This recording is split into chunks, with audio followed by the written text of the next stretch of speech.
वो जोरो बे कुए मुए मुझे क्या मालूम था कि सांप वहीं कहीं छुपा था, या मेरा शिकार करना। नहीं बेटा, को इंडेंगे ए भी kan को नि tulonga je तुम नहीं जानते e ni den gelende मन्नतों के बाद हमने तुम्हें पाया। ne ni de yi दिल पर पत्थर रखकर nji nagan ko बचाने के लिए 15 साल तक अपनी santam आंखों duru से ko fenne me ni se sante बुढ़ापे में तुम्हारी खुशियां देख njoro ledu तुमसे वंश आगे बढ़े। me chiye refiye तुम्हें कुछ हो गया ni fenye soro bi हमारी तो जिंदगी बेमानी हो e गई। ne ni bi twala हमें तुम्हारी ne ni खुशियां be de चाहिए। yi nta dugo ila तुम्हारी जिंदगी चाहिए। ika jena tige ni fenya soro ne bi sa ko do nai ऐसी कोई बात नहीं। ko kana fenten soro ne ba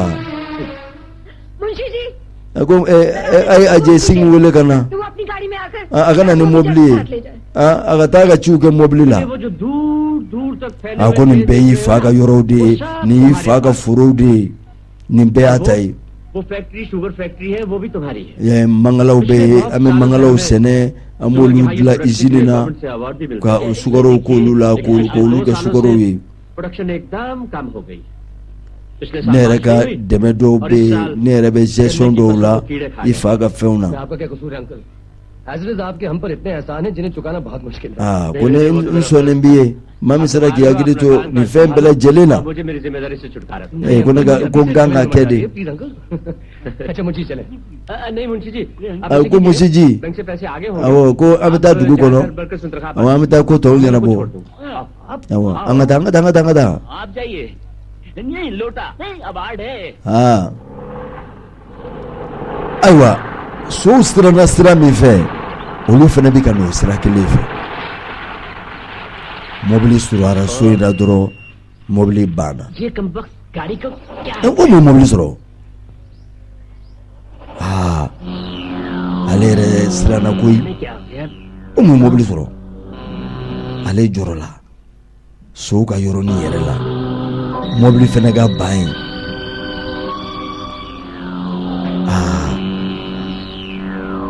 लगता है गर्म हो गई है। k'a kalara ये koyi कमबख्त ड्राइवर इतना भी नहीं देख सकते a कि sufira yɛrɛ पानी de है कि नहीं है। fo n ka taa jinin de ka kɛ reservoir in na तुम इधर ही बैठे बैठे मैं जरा ko mina ha kɔ dɔ bi an bɛ ji dɔ ta ye ka na ale yɛrɛ m'o mɛn o a jɔrɔlen don ayi a ye dɔ sen k'a mɛn a ye komi siyɛnni de b'a sen na a ye dɔ sen k'a mɛn yayi a tigi na kɛ soba in kɔnɔ senga in bɛ ka dunankɛ in sama ka na n'a ye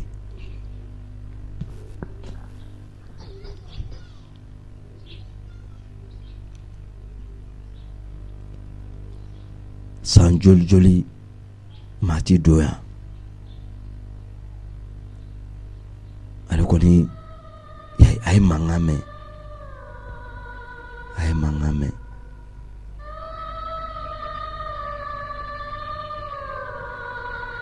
a ye mankan mɛn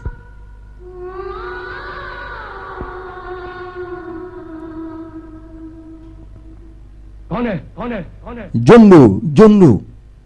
bɛ yan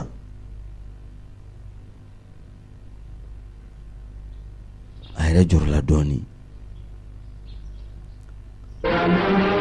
cɛkɔrɔba seginna a siranna पर तुम e ko mun y'i se yan k'i ka to mobili kɔrɔ jeep में पानी डालकर i तुम्हारे nana i yɛrɛ sɔrɔ yan चलो n'an ka taa come on. i bɛ mun ɲini yan आज जब उस खंडर को देखा a nana ka so kɔnɔ a ye papiye ta ko ne dabali banna अनजाना खिंचाव सा महसूस किया। kuma o kuma ni ne sera लगा जैसे उस so in kɔrɔ कोई गहरा n bɛ ko dɔ santi a ye komi fɛn dɔ bɛ ne sama so in kɔnɔ n b'a sɛbɛn k'a bila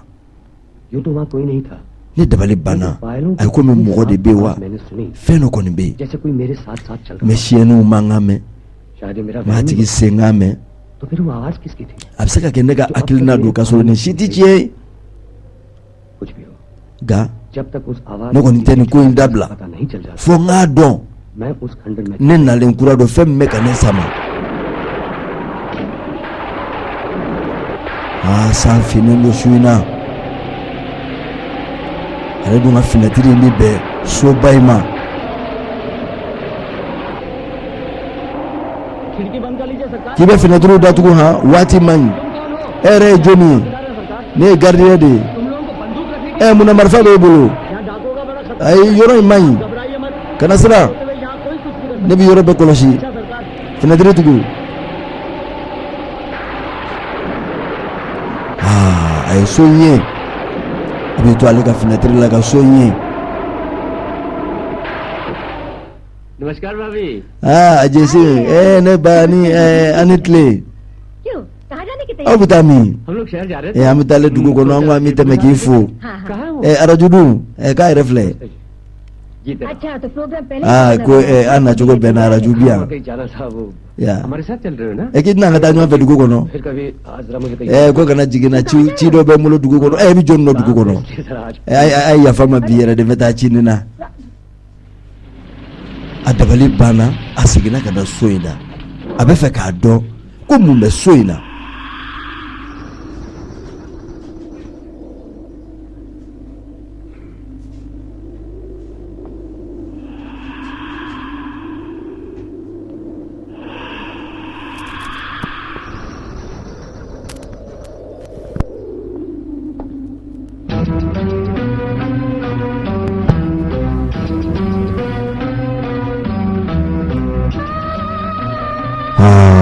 ay mangai matu femi kale sama nina ga dongli da kai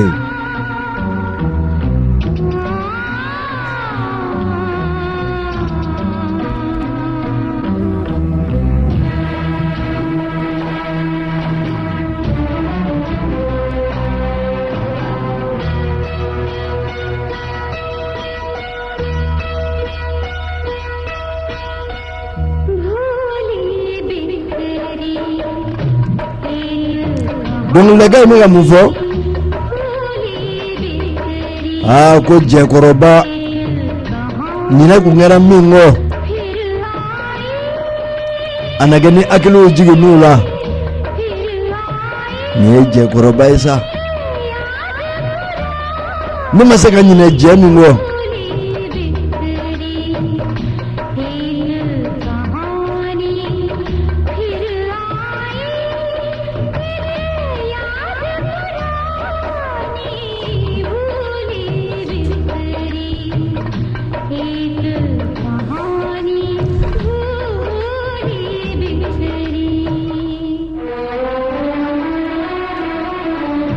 ako ni swari korobai ni na ngera mingo ni akili jigi saraka keola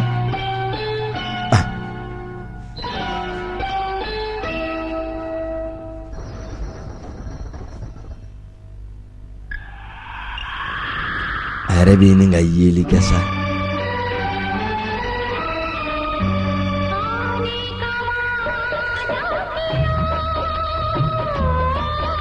ko kalika ngwadele ye kalika untanye kibina gamiye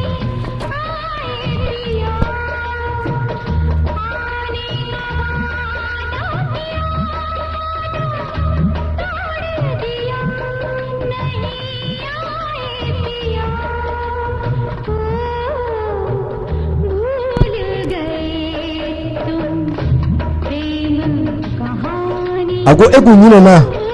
emme ka janya bango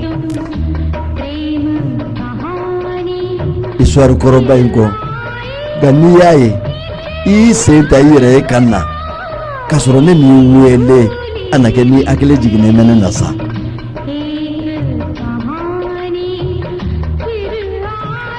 kamale aye mogo esa ayado kafo ma de be pale koro ngono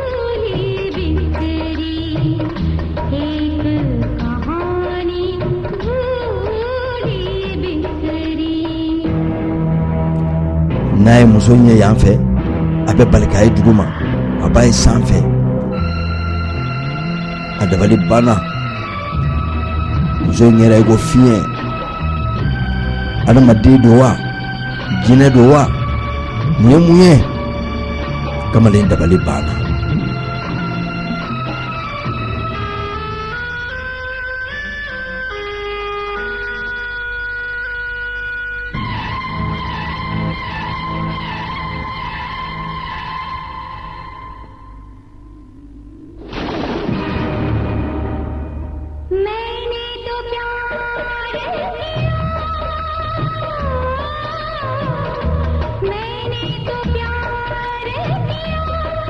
ko ne ma kɛ foyi fɛ dugukolo kɔ kan ka tɛmɛ i kan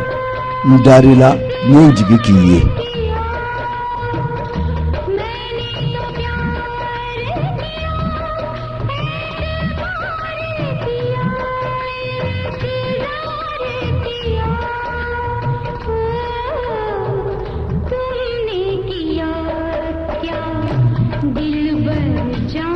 a ko ne kanuba e tununa ne na san caman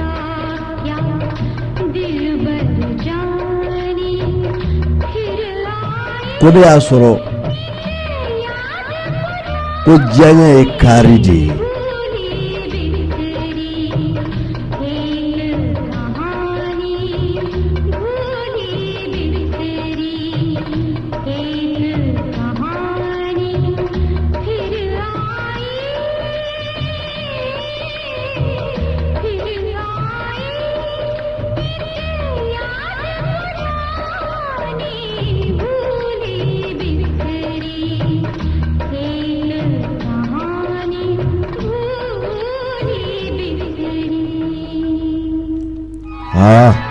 sisi bɔra maa fila ni ɲɔgɔn cɛ